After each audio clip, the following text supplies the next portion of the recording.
Hi guys, आप सबका हमारे YouTube channel Tasmiya career academy पे स्वागत है।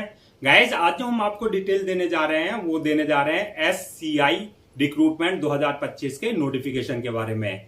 SCI यानी कि सुप्रीम कोर्ट ऑफ इंडिया ने सीनियर कोर्ट असिस्टेंट की, असिस्टेंट लाइब्रेरियन की, इसके अलावा जो अदर्स पोस्ट की 22 वैकेंसीज के लिए अपना नोटिफिकेशन जारी किया है। अगर आप भी इन वैकेंसीज के लिए अप्लाई करना चाहते हैं तो गाइज ये वीडियो आपके लिए बहुत ज्यादा इंपॉर्टेंट है, क्योंकि इस वीडियो में हमने पूरा डिटेल में बताया कि क्या मिनिमम क्वालिफिकेशन मांगी गई है, क्या आपका सिलेक्शन प्रोसेस रहेगा, लास्ट डेट अप्लाई करने की कब है और ऑनलाइन जाकर के कैसे आपको रजिस्ट्रेशन और फॉर्मेलिटीज पूरी करनी होगी। तो गाइस पूरा वीडियो देखेगा और साथ ही साथ में हमारे इस यूट्यूब चैनल को सब्सक्राइब कर लें, लाइक करें और ज्यादा से ज्यादा शेयर करें। तो गाइस सबसे पहले बात करते हैं इनकी ऑफिशियल वेबसाइट की। इनकी जो ऑफिशियल वेबसाइट है वो है www.sci.gov.in, जहां पर जाकर के आपको रजिस्ट्रेशन और फॉर्मेलिटीज पूरी करनी होगी। रिक्रूटमेंट अथॉरिटी जो रहेगी ये आपकी SCI रहेगी, यानी कि supreme court of India Delhi, ये आपका जो है रिक्रूटमेंट अथॉरिटी रहेगी। पोस्ट नेम की अगर बात करें तो ये आपका सीनियर कोर्ट असिस्टेंट की पोस्ट रहेगी, असिस्टेंट लाइब्रेरियन की पोस्ट रहेगी, इसके अलावा जो अदर्स पोस्ट रखी गई हैं। टोटल वैकेंसी जो आपका 22 यानी कि 22 वैकेंसीज के लिए नोटिफिकेशन जारी किया गया है। जॉब लोकेशन की अगर बात करें तो यानी कि आपका सिलेक्शन होने के बाद जो आपकी सुप्रीम कोर्ट ऑफ इंडिया में यानी कि दिल्ली में ही आपकी पोस्टिंग की जाएगी। अप्लाई की बात करें तो आप ऑल ओवर इंडिया किसी भी स्टेट से अप्लाई कर सकते हैं। अप्लाई मोड आपका ऑनलाइन रहेगा, ऑफलाइन किसी भी तरह का कोई कम्युनिकेशन या कॉरेस्पॉन्डेंस नहीं किया जाएगा। रजिस्ट्रेशन डेट की अगर बात करें और लास्ट डेट क्या रहेगी रजिस्ट्रेशन की, तो इसके लिए आपको इनके ऑफिशियल पोर्टल पर डेली विजिट करना है, यानी कि इनकी ऑफिशियल वेबसाइट पर डेली विजिट करना है। वहीं पर आपको पूरा अपडेट दिया जाएगा कब से इनके रजिस्ट्रेशन स्टार्ट होंगे, कब इनकी लास्ट डेट रहेगी रजिस्ट्रेशन की और एग्जाम डेट क्या रहेगी। तो अभी ना तो इन्होंने रजिस्ट्रेशन डेट अनाउंस की है, ना ही लास्ट डेट रजिस्ट्रेशन की क्या रहेगी वो अनाउंस की है, और एग्जाम डेट क्या रहेगी वो भी अभी अनाउंस नहीं किया है। तो इसके अपडेट्स के लिए तो है जो इस सुप्रीम कोर्ट की ऑफिशियल वेबसाइट है www.sci.gov.in पर आपको डेली विजिट करना है। वहां पर जल्दी ही आपका जो है रिटर्न जो आपका रजिस्ट्रेशन डेट है, जो आपकी लास्ट डेट रहेगी रजिस्ट्रेशन की, जो आपकी एग्जाम डेट है, वहां पर जल्दी ही अपडेट कर दी जाएगी। एडमिट कार्ड की अगर बात करें तो जो भी आपकी रिटर्न एग्जाम डेट आएगी उससे 2 या 3 दिन पहले जो आप सुप्रीम कोर्ट की जो ऑफिशियल वेबसाइट है उससे अपना एडमिट कार्ड डाउनलोड कर सकते हैं। अब बात करते हैं एग्जाम सेंटर्स की, यानी कि आपके एग्जाम सेंटर्स कहाँ रहेंगे जो आपका एग्जाम लिया जाएगा। ये आपका दिल्ली NCR में आपका एग्जाम सेंटर्स रखे गए हैं, मुंबई में आपका एग्जाम सेंटर्स रहेगा, कोलकाता में रहेगा और चेन्नई में रहेगा। और जो आपका रिटर्न एग्जाम क्वालिफाई कर लेंगे उनका जो इंटरव्यू होगा वो सिर्फ आपका दिल्ली में आपका इंटरव्यू लिया जाएगा। तो एग्जाम सेंटर जो रिटर्न एग्जाम होंगे वो आपका दिल्ली NCR में, मुंबई में, कोलकाता और चेन्नई में रहेगा, लेकिन इंटरव्यू जो होगा आपका सिर्फ दिल्ली में ही आपको बुलाया जाएगा इंटरव्यू के लिए। अब बात करते हैं एप्लीकेशन फीस की, यानी कि क्या एप्लीकेशन फीस रखी गई है। तो जनरल और OBC अगर आप इस कैटेगरी में आते हैं तो आपके लिए एप्लीकेशन फीस 1500 रुपए रखी गई है, और अगर आप SC, ST, एक्स सर्विसमैन या फिजिकल हैंडीकैप इस कैटेगरी में फॉल करते हैं तो आपके लिए एप्लीकेशन फीस 750 रुपए रखी गई है। पेमेंट मोड की अगर बात करें, यानी कि जो भी आपका एप्लीकेशन फीस है उसका जो पेमेंट मोड रहेगा वो आपका पेमेंट गेटवे के थ्रू, यानी कि जो यूको बैंक का पेमेंट गेटवे है इनके ऑफिशियल वेबसाइट पर, उसके थ्रू ही आप अपनी एप्लीकेशन फीस जो है ऑनलाइन अपनी कैटेगरी के अकॉर्डिंग जो है डिपॉजिट कर सकते हैं। अब बात करते हैं कि आपका क्या क्राइटेरिया रखा गया है, यानी कि एलिजिबिलिटी क्राइटेरिया क्या मांगा गया है। यानी कि ये आपका पोस्ट वाइज वरीज करेगा, यानी कि अलग अलग पोस्ट के लिए अलग अलग क्वालिफिकेशन मांगी गई है। क्वालिफिकेशन की अगर बात करें तो इसमें बैचलर डिग्री या master degree in relevant field में आपके पास होना चाहिए। यानी कि अगर आपके पास बीलिब यानी कि बैचलर ऑफ लाइब्रेरी, लॉ की डिग्री यानी कि आपके पास LLB या LLM, या फिर आपके पास जो है मास्टर डिग्री यानी कि MA इन रिलेवेंट सब्जेक्ट में अगर आपने कर रखा है तो आप इन वैकेंसीज के लिए अप्लाई कर सकते हैं। प्लस आपके पास जो है एक्सपीरियंस इन रिलेवेंट फील्ड में होना चाहिए। एज लिमिट की अगर बात करें तो ये आपकी पोस्ट वाइज वरीज करेगी, अलग अलग पोस्ट के लिए अलग अलग जो है आपका एज क्राइटेरिया है। मैक्सिमम जो है आपका 40 साल तक की एज के लिए आप अप्लाई कर सकते हैं। Age relaxation age per government norms या supreme court rules and regulation जो नॉर्म्स है उसके अकॉर्डिंग जो आपको एज रिलैक्सेशन दिया जाएगा। सिलेक्शन प्रोसेस की अगर बात करें हम तो इसमें मल्टीपल स्टेजेस रहेंगी, यानी कि इसमें जो है आपका कई स्टेजेस रहेंगी जो आपको क्लियर करनी होगी। फर्स्ट स्टेज जो रहेगी आपकी रिटन एग्जामिनेशन की रहेगी, यानी कि आपका रिटन एग्जाम कंडक्ट किया जाएगा। जो रिटर्न क्वालिफाई कर लेंगे सेकंड स्टेज रहेगी स्किल टेस्ट। स्किल टेस्ट आपका अगर आपकी पोस्ट के लिए एप्लीकेबल है, यानी कि जैसे आपका जो है स्किल टेस्ट में आपका कंप्यूटर प्रोफिशिएंसी टेस्ट आपका लिया जाएगा, तो ये आपका अगर आपकी पोस्ट पे एप्लीकेबल है तो आपको स्किल टेस्ट से भी क्वालिफाई करना होगा, अदरवाइज आपको स्किल टेस्ट देने की जरूरत नहीं है। तो रिटर्न एग्जामिनेशन,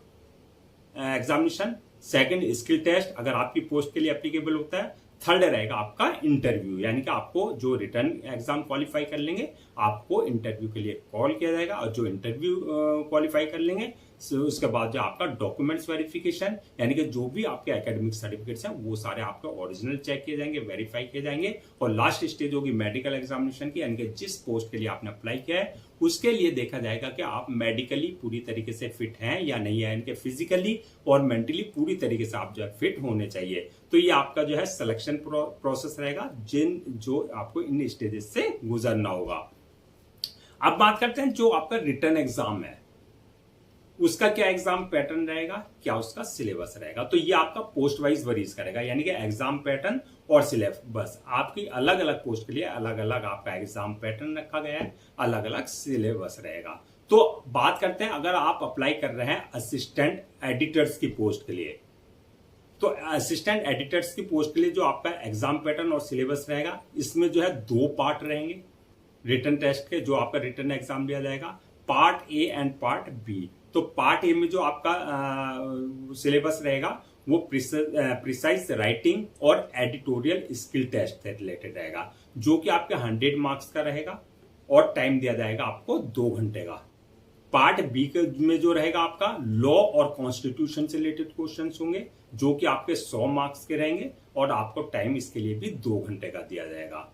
यानी कि आपका जो रिटर्न हो गया वो 200 नंबर का हो गया, 2-2 घंटे का पेपर आपका ये रहेगा। जो ये क्वालिफाई कर लेंगे रिटर्न, उसके लिए जो है नेक्स्ट स्टेप रहेगा इंटरव्यू का, यानी कि आपका 25 मार्क्स का आपका इंटरव्यू लिया जाएगा। ये हो गया आपका असिस्टेंट एडिटर्स की पोस्ट के लिए। अब बात करते हैं अगर आप अप्लाई कर रहे हैं असिस्टेंट डायरेक्टर और सीनियर कोर्ट असिस्टेंट की पोस्ट के लिए, तो इसमें का जो एग्जाम पैटर्न और सिलेबस रहेगा इसमें ऑब्जेक्टिव एंड सब्जेक्टिव, यानी कि आपका objective MCQ multiple choice question और सब्जेक्टिव यानी कि डिस्क्रिप्टिव यानी कि डिटेल वाले क्वेश्चंस, दोनों टाइप के क्वेश्चंस रहेंगे। इसमें जो क्वेश्चंस पूछे जाएंगे आपके जनरल इंग्लिश से क्वेश्चंस होंगे, जनरल नॉलेज से क्वेश्चंस होंगे, जनरल एप्टीट्यूड से क्वेश्चंस होंगे। ये आपके 30 मार्क्स के रहेंगे। और इसके अलावा जो म्यूजियोलॉजी, जिसमें जो आपका एंशियंट हिस्ट्री और हिस्ट्री से रिलेटेड और आर्कियोलॉजी से रिलेटेड क्वेश्चन रहेंगे, ये आपके 70 मार्क्स के रहेंगे। यानी कि टोटल लगा करके आपका 100 मार्क्स का टाइम जो दिया जाएगा इसको सॉल्व करने का 3 घंटे का आपको दिया जाएगा। इसके अलावा जो आपका कंप्यूटर टेस्ट होगा जो क्वालिफाइंग नेचर का होगा, यानी कि कंप्यूटर प्रोफिशिएंसी टेस्ट, और लास्ट स्टेज जो रहेगी इसमें इंटरव्यू की, जो कि आपका ये भी 25 मार्क्स का रहेगा। तो ये हो गया आपका एग्जाम पैटर्न और सिलेबस असिस्टेंट डायरेक्टर और सीनियर कोर्ट असिस्टेंट की पोस्ट के लिए। अब बात करते हैं अगर आप अप्लाई कर रहे हैं असिस्टेंट लाइब्रेरियन की पोस्ट के लिए, तो असिस्टेंट लाइब्रेरियन की पोस्ट के लिए जो आपका एग्जाम पैटर्न होगा वो ऑब्जेक्टिव एंड सब्जेक्टिव, यानी कि दोनों तरह के क्वेश्चंस होंगे उसमें भी। सिलेबस की बात करें तो इसमें general English, general knowledge, general aptitude से वही 30 क्वेश्चन होंगे, और लाइब्रेरी मैनेजमेंट से रिलेटेड आपके 70 मार्क्स होंगे, यानी कि 100 मार्क्स का आपका ये भी रहेगा। टाइम की बात करें तो 3 घंटे का टाइम दिया जाएगा, और इसमें जो है सेकंड स्टेज वही कंप्यूटर टेस्ट की रहेगी, यानी कि कंप्यूटर प्रोफिशिएंसी टेस्ट, जो कि आपका वो भी 100 मार्क्स का रहेगा। टाइम जो दिया जाएगा इसके पेपर के लिए आपको कंप्यूटर प्रोफिशिएंसी टेस्ट का 1 घंटा दिया जाएगा। इंटरव्यू इसमें भी आपका 25 मार्क्स का लिया जाएगा। तो ये था आपका असिस्टेंट लाइब्रेरियन की पोस्ट के लिए। अब बात करते हैं कि फाइनल मेरिट लिस्ट किस बेसिस पे बनेगी। तो फाइनल मेरिट लिस्ट की अगर बात करें, जो भी आपका रिटन एग्जाम है प्लस जो आपका इंटरव्यू है उस परफॉर्मेंस पे आपकी फाइनल मेरिट लिस्ट तैयार की जाएगी। नेक्स्ट बात करते हैं कि आपकी सैलरी क्या रहेगी। तो सैलरी आपकी पोस्ट वाइज वरीज करेगी। जो आपका वेतन है, अगर आपने अप्लाई किया असिस्टेंट एडिटर की पोस्ट के लिए तो आपकी 78,800, असिस्टेंट डायरेक्टर की पोस्ट के लिए अप्लाई किया तो 67,700, सीनियर कोर्ट असिस्टेंट की पोस्ट के लिए अप्लाई किया तो 47,600, और अगर आपने असिस्टेंट लाइब्रेरियन की पोस्ट के लिए अप्लाई किया तो आपका 47,600 आपके लिए जो है सैलरी रहेगी।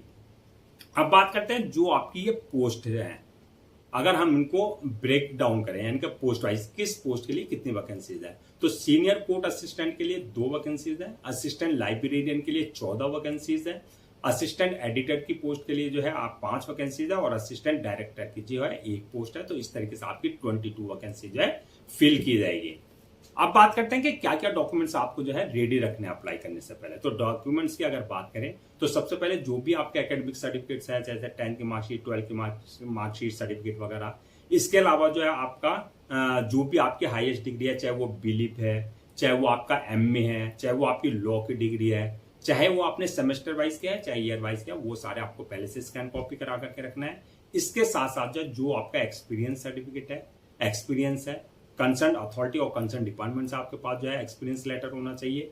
इसके अलावा बर्थ सर्टिफिकेट, यानी कि 10th की मार्कशीट में अगर डेट ऑफ बर्थ मेंशन नहीं है तो बर्थ सर्टिफिकेट आपके पास कंसर्न अथॉरिटी से होना चाहिए। Caste certificate, disability certificate, income certificate और डोमिसाइल सर्टिफिकेट। अगर इनमें से किसी भी सर्टिफिकेट का बेस पे आप रिजर्वेशन लेना चाहते हैं तो आपके पास कंसर्न अथॉरिटी और कंसर्न डिपार्टमेंट से आपके पास ये सारे डॉक्यूमेंट्स आपके पास होने चाहिए। इसके अलावा ID proof, address proof, passport size photo, signature वगैरह, ये सब डॉक्यूमेंट्स आपको पहले से ही स्कैन कॉपी करा करके रखने हैं। आप बात करते हैं कि अप्लाई करने का क्या तरीका है, यानी कि क्या प्रोसेस रखा गया है। तो सबसे पहले जैसे कि हमने बताया पूरा प्रोसेस ऑनलाइन रहेगा, ऑफलाइन किसी भी तरह का कोई कम्युनिकेशन या कॉरेस्पॉन्डेंस नहीं किया जाएगा। ऑनलाइन अप्लाई करने के लिए सबसे पहले आपको उनका ऑफिशियल पोर्टल www.sci.gov.in पर विजिट करना है। जब आप वहां विजिट करेंगे, कैरियर रिक्रूटमेंट वाले सेक्शन में जाएंगे, होम पेज पे, वहां आपको अप्लाई ऑनलाइन का लिंक मिलेगा, वहां आपको क्लिक करना है। यहाँ पर अगर आपने इनके पोर्टल पर अपने आपको रजिस्टर नहीं करा रखा है तो आपको जो है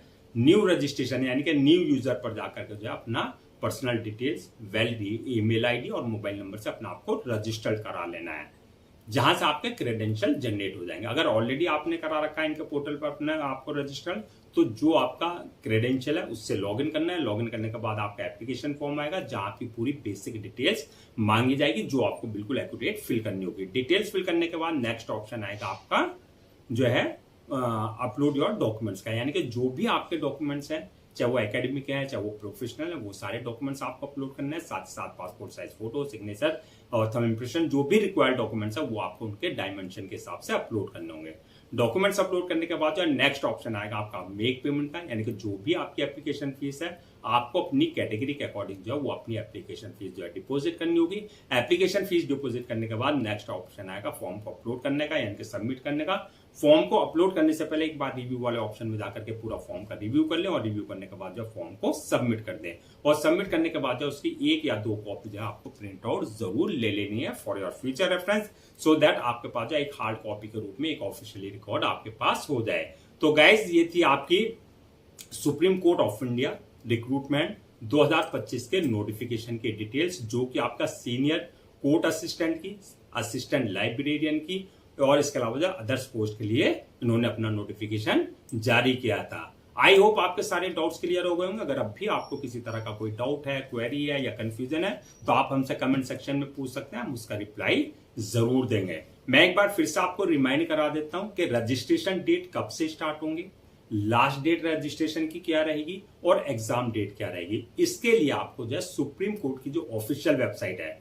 www.sci.gov.in पर डेली विजिट करना है। वहां पर जल्दी ही इनकी registration date, last date registration की और आपका जो है एग्जाम डेट जल्दी ही अपडेट कर दी जाएगी, क्योंकि अभी तक इन्होंने ना तो रजिस्ट्रेशन डेट और ना ही लास्ट डेट क्या रहेगी रजिस्ट्रेशन की और एग्जाम डेट क्या रहेगी वो अनाउंस नहीं की है। तो आप डेली विजिट करेंगे ऑफिशियल वेबसाइट पे, और वहां ऑफिशियल वेबसाइट पर विजिट करेंगे तो वहां आपको जल्दी अपडेट्स मिल जाएगा। और जैसे इसके एग्जाम डेट आ जाए, रजिस्ट्रेशन डेट आ जाए, लास्ट डेट रजिस्ट्रेशन क्या है वो आ जाए, तो आपको उसके ही अकॉर्डिंग अपना है इनके ऑफिशियल पोर्टल पर जाकर के अपना रजिस्ट्रेशन और फॉर्मेलिटीज पूरी कर लेनी है। गाइज, हम आपके लिए जितने भी गवर्नमेंट जॉब्स हैं या गवर्नमेंट एग्जाम्स है या उससे रिलेटेड जितने भी अपडेट्स हैं उस पर वीडियोस लेकर के आते हैं। इसके साथ साथ जो है प्रॉपर कैरियर गाइडेंस पर आपके लिए वीडियोस लेकर के आते हैं।